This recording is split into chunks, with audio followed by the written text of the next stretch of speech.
Literally ಎದ್ ನಿಂತ್ಕೊಂಡು ಏ ನೀವಾ ಅಂತ ಅಂದ್ರು.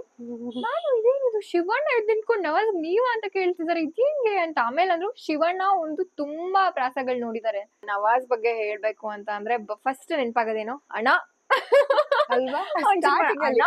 ಅದು ಹಿಂಗ್ ಇಟ್ಕೊಂಡವನು ಅವನು ಅಣ್ಣ. ಸೊ ನನಗೆ ನನ್ಗೆ ಅಡ್ವಾಂಟೇಜ್ ಏನ್ ಗೊತ್ತಾ, ಅವ್ನ್ ಮೆಂಟರ್ ಆಗಿ ನನ್ಗೆ ಅಡ್ವಾಂಟೇಜ್ ಏನಪ್ಪಾ ಅಂತ ಅಂದ್ರೆ ನನ್ ಮೇಲೆ ಪ್ರಾಸ ಹೇಳು ನನ್ಗೂ ಪ್ರಾಸ ಹೇಳು ಅಂತ ತಲೆ ಟಾರ್ಚರ್ ಕೊಡ್ತಿದ್ದೆ ಅವ್ನಿಗೆ. ಅವ್ನ್ ದಿನಕ್ಕೆ ಒಂದೊಂದ್ ಪ್ರಾಸ ಹೇಳ್ತಿದ್ದ ನನ್ಗೆ. ಏನೇನೋ ಹೇಳ್ತಿದ್ದಪ್ಪ, ನಂಗೆ ಯಾವ್ದು ಪ್ರಾಸ ನೆನ್ಪಿಲ್ಲ. ಒಂದ್ಸರಿ ಅಂತೂ ಹೆಂಗ್ ಆಗ್ಬಿಡ್ತಂದ್ರೆ ಅವ್ನ್ ಪ್ರಾಸ ಹೇಳಿ ನನ್ಗೂ ಪ್ರಾಸಗಳು ಹೇಳಕ್ ಶುರು ಆಗ್ಬಿಟ್ಟೆ ನಾನು ಕೂಡ. ಇವಾಗ ಕೇಳ್ಬೇಡಿ, ಬಟ್ ಆ ಮೂಮೆಂಟ್ ಅಲ್ಲಿ ಅವನ್ ಜೊತೆ ಇದ್ದು ಮೆಂಟರ್ ಆಗಿದ್ದು, ಅವ್ನ್ ಹೇಳಿ ನನ್ಗೂನು ಪ್ರಾಸಗಳು ಬರ್ತಿತ್ತು. ನಾನು ಅವಾಗ ಹೇಳ್ತಿದ್ದೆ, ನೋಡು ಈ ಪ್ರಾಸ ಮಾಡಿದೀನಿ ಸರಿ ಚೆನ್ನಾಗಿದ್ಯಾ ಅಂತ. ಚೆನ್ನಾಗಿದ್ದಾಗ ಈ ಸೂಪರ್ ಅಮ್ಮು ನೀವು ಕಲ್ತ್ಕೊಂಡ್ಬಿಟ್ರಿ, ನನ್ ಜೊತೆ ಬಂದ್ಬಿಡಿ ನೀವನು ಅಂತಿದ್ದ. ಬನ್ನಿ ಇಬ್ರು ಇಬ್ರು. ಅಪ್ಪ ನಾನು ನಿನ್ನಷ್ಟು ಎಕ್ಸ್ಪರ್ಟ್ ಅಲ್ಲ, ಯಾಕಂದ್ರೆ ಅವ್ನು ಸ್ಪಾಂಟೇನಿಯಸ್ ಆಗಿ ಹೇಳ್ತಾನೆ. ನವಾಜ್ಗೆ ಅದು ಐ ಥಿಂಕ್ ಗಾಡ್ ಗ್ರೇಸ್ ಅನ್ಸುತ್ತೆ. ಅವ್ನ್ ಟ್ಯಾಲೆಂಟ್ ಬಂತು ಅಂತ ಎಷ್ಟು ಚಂದ ಹೇಳ್ತಾರೆ ಅಂದ್ರೆ ಆ ಕ್ಷಣಕ್ಕೆ ಅವ್ರ ತಲೆಯಲ್ಲಿ ಬರುತ್ತಲ್ಲ, ಗ್ರೇಟ್ ಅದು. ನಿಜ. ಇಬ್ರು ಹುಡುಗರು ಸೈಡ್ ಅಲ್ಲಿ ಇರ್ತಾರೆ, ಶುರು ಮಾಡ್ತಾರೆ. ಹೌದು.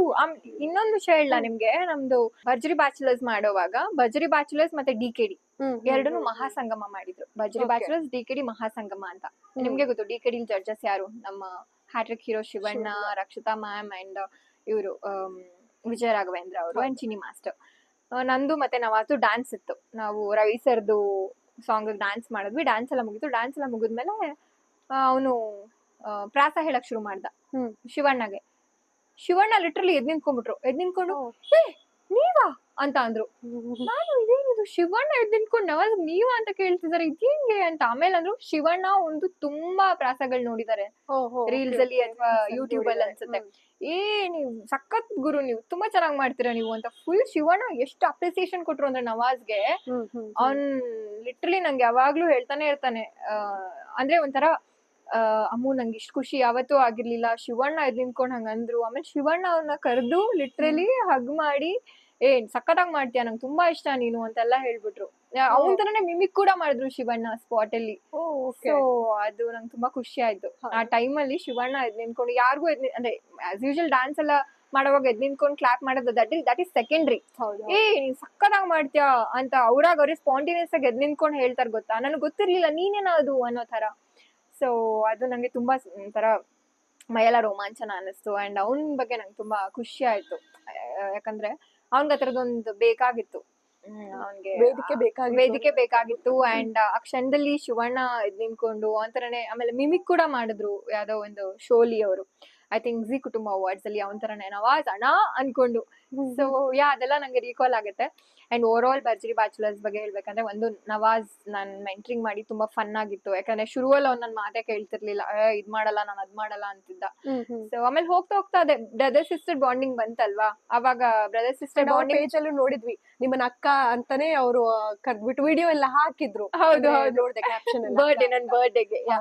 ಸೊ ಅವನ್ ಬ್ರದರ್ ಸಿಸ್ಟರ್ ಬಾಂಡಿಂಗ್ ಬಂದ್ಬಿಟ್ಟಿದೆ ನಮ್ಮಿಬ್ರಿಗೆ. ಇವಾಗ್ಲೂ ಕೂಡ ಶೋ ಮುಗ್ದಿದ್ರು ನನ್ ಬರ್ಡೇ ಇದ್ರೆ ಅಥವಾ ಅವ್ನ್ ಬರ್ಡೇ ಇದ್ರೆ ನಾನ್ ವಿಶ್ ಮಾಡುವಂತದ್ದು, ಅವಾಗ ಕಾಲ್ ಮಾಡುವಂತದ್ದು, ನಮ್ಮಿಬ್ರ ಮಧ್ಯೆ still we have that brother sister bonding ಇನ್ನೂ ಕೂಡ ಇದೆ.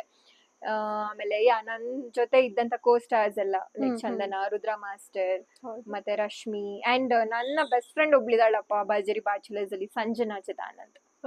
ಸೊ ಸಂಜನಾ ನಿಮ್ಗೆಲ್ರಿಗೂ ಗೊತ್ತಿರ್ತಾರೆ, ಬಿಗ್ ಬಾಸ್ ಗೆಲ್ಲ ಹೋಗಿದ್ರು. So Sanjana is my very very very best friend in ಭರ್ಜರಿ ಬ್ಯಾಚುಲರ್ಸ್. ನವಾಜ್ನ ಹೊರತುಪಡಿಸಿ ನನ್ಗೆ ಇನ್ನೊಬ್ರು ಯಾರೋ ಮನ್ಸಿಗೆ ತುಂಬಾ ಆತ್ಮೀಯತೆ ಇರುತ್ತೆ ಗೊತ್ತಾ. ಅಂದ್ರೆ ಇವ್ರು ನಂಗೆ ನಾವ್ ಎಲ್ರ ಜೊತೆನೂ ಚೆನ್ನಾಗಿರ್ತೀವಿ, ಬಟ್ ಇವ್ರು ನಮ್ ವೈಬ್ಗ್ ಮ್ಯಾಚ್ ಆಗ್ತಾರೆ, ಅಥವಾ ಇವ್ರು ನಮ್ ಮನಸ್ಥಿತಿಗ್ ಮ್ಯಾಚ್ ಆಗ್ತಾರೆ, ನಮ್ಗೇನೋ ಕೇರ್ ಮಾಡ್ತಾರೆ, ಪ್ರೀತಿ ಮಾಡ್ತಾರೆ. ಆತರ ಅನ್ಸಿದ್ ನಂಗೆ ಸಂಜನಾ. ಅಂದ್ರೆ ಅವಳು ನಂಗೆ ತುಂಬಾ ಕೇರ್ ಮಾಡೋಳು, ತುಂಬಾ ಒಂಥರ ಮಗು ತರ ಪ್ಯಾಂಪರಿಂಗ್ ಮಾಡೋಳು. So she is my best friend Bharjari Bachelors ಅಲ್ಲಿ.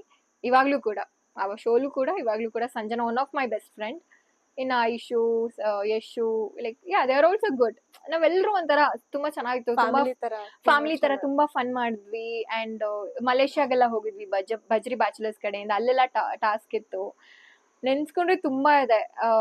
ಆಮೇಲೆ ರಚಿತಾ ಮ್ಯಾಮ್, ರವಿ ಸರು ಕಮೆಂಟ್ಸ್ ತುಂಬಾ ಎಲ್ರಿಗೂ ಒಳ್ಳೆ ರೀತಿ ಕಮೆಂಟ್ಸ್ ಕೊಡ್ತಿದ್ರು. ಆಮೇಲೆ ಏನೋ ಒಂದ್ ತಪ್ಪು ಮಾಡಿದ್ರು ಅದನ್ನ ತಿಳಿಸಿ ಹೇಳ್ತಿದ್ರು, especially Ravi sir and Rachita ma'am ಕೂಡ.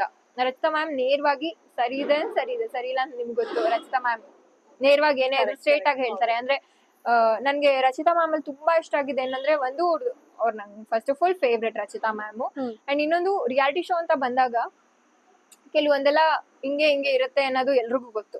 ಬಟ್ ಅವ್ರು ಮಾತ್ರ ಹಂಗಲ್ಲ. ಅವ್ರು ಯಾರೇ ಇರ್ಲಿ, ನೀ ಸರಿ ಇಲ್ವಾ ಸರಿ ಇಲ್ಲ ಅಷ್ಟೇ. ನೀವ್ ನೋ ಮ್ಯಾಟರ್ ವಾಟ್, ಅವ್ರು ಯಾರಿಗೂ ಫೇವರಿಸಮ್ ಮಾಡ್ತಿರ್ಲಿಲ್ಲ. ಅವ್ರಾಗ್ಲಿ ರವಿ ಸರ್ ಆಗ್ಲಿ ನೇರವಾಗಿ ಅವ್ರು ಯಾರೇ ಆಗಿದ್ರು ತಪ್ಪನೇ ತಪ್ಪು, ಸರಿ ಅಂದ್ರೆ ಸರಿ. ಅದ್ ನಂಗೆ ತುಂಬಾ ಇಷ್ಟ ಆಗ್ತಿತ್ತು ನಮ್ ಭರ್ಜರಿ ಬ್ಯಾಚುಲರ್ಸ್ ಅಲ್ಲಿ. ಎಲ್ಲೂನು ಆ ಒಂದು ಇವ್ರ ಕೆಳಗೆ ಇವ್ರ ಮೇಲೆ ಅಥವಾ ಇವ್ರ ಫೇವ್ರೇಟ್ ಆ ತರದ ಫೇವರಿಸಮೇ ಮಾಡಿಲ್ಲ ಜಡ್ಜಸ್. ಏನೇ ಆದ್ರೂ ನೇರವಾಗಿ ಇದ್ ಮಾಡ್ತಿದ್ರು. ಸೊ ಅವ್ರ ಜಡ್ಜ್ಮೆಂಟ್ ನಂಗೆ ತುಂಬಾ ಆ ಒಳ್ಳೆ ರೀತಿಲಿ ಇತ್ತು ಅಂತ ಅನ್ನಿಸ್ತು. And over all it's one very good memory ನನ್ನ ಲೈಫ್ ಟೈಮ್ ಅಲ್ಲಿ ಭರ್ಜರಿ ಬ್ಯಾಚುಲರ್ಸ್ ರಿಯಾಲಿಟಿ ಶೋ. ಅಂಡ್ ನನ್ನ ಫಸ್ಟ್ ರಿಯಾಲಿಟಿ ಶೋ ಭರ್ಜರಿ ಬ್ಯಾಚುಲರ್ಸ್ ಆಗಿತ್ತು. ತುಂಬಾ ಕಲ್ತ್ಕೊಂಡಿದೀನಿ.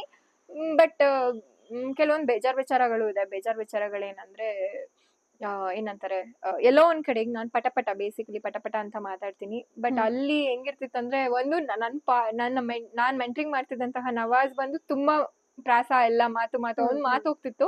ಎಲ್ಲೋ ಒಂದ್ ಕಡೆ ಭರ್ಜರಿ ಬ್ಯಾಚುಲರ್ಸ್ ಅಲ್ಲಿ ನಾನ್ ಸ್ವಲ್ಪ ಮೂಕಿ ತರ ಇದ್ದೆ ಅನ್ನೋದೊಂದಿತ್ತು ನನ್ಗೆ. ಅಂದ್ರೆ ನನ್ ತನ ಅನ್ನೋದಿರುತ್ತೆ ಗೊತ್ತಾ. ಇವಾಗ ಬೀಯಿಂಗ್ ಅಮೂಲ್ಯ ಅಂತ ಬಂದ್ರೆ ಸ್ಟ್ರೇಟ್ ಫಾರ್ವರ್ಡ್ ಪಟಪಟ, ಅಲ್ಲಿ ಸ್ವಲ್ಪ ನಾನಾಗಿರ್ಲಿಲ್ಲ ಅಂತ ಅನ್ನಿಸ್ತು. ನಾನಾಗ್ ಇರೋದಕ್ಕೆ ಬೇರೆಯವ್ರು ಬಿಡ್ಲಿಲ್ವಾ ಅಥವಾ ನಾನೇ ಇರೋಕೆ ಕೆಲವೊಂದಷ್ಟು ಅವಕಾಶ ಸಿಗ್ಲಿಲ್ವಾ ಅನ್ನೋದು ನಂಗೆ ಗೊತ್ತಿಲ್ಲ. ಅಂದ್ರೆ I am not blaming any one, but ಅಂದ್ರೆ ಸ್ಪೇಸ್ ಸಿಗ್ಲಿಲ್ಲ ಅಂತ ಹೇಳಕ್ ಇಷ್ಟಪಡ್ತೀನಿ.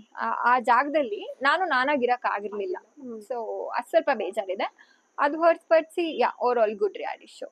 ಅಂದ್ರೆ ಈಗ ನಿಮ್ಗೆ ಅನ್ಸತ್ತಾ, ಈಗ ರಿಯಾಲಿಟಿ ಶೋಗಳೆಲ್ಲ ನಮ್ಮ ಪ್ರತಿಭೆಗಳಿಗೆ ಉತ್ತಮ ವೇದಿಕೆನೆ ಹೌದು ಅಂತ ಅನ್ಸುತ್ತಾ, ಅಥವಾ ಇಲ್ಲ ಅಲ್ಲಿ ಕಂಪ್ಲೀಟ್ ಚೇಂಜ್ ಇರುತ್ತೆ ಅಂತ ನಿಮ್ಗೆ ಅನ್ಸುತ್ತಾ? ಏನ್ ಹೇಳ್ತೀರಾ? ಅಂದ್ರೆ ಈ ತರ ಬರ್ಬೇಕು ರಿಯಾಲಿಟಿ ಶೋಗೆ ಅಂತ ಅನ್ಕೊಂಡಿರೋರಿಗೆ.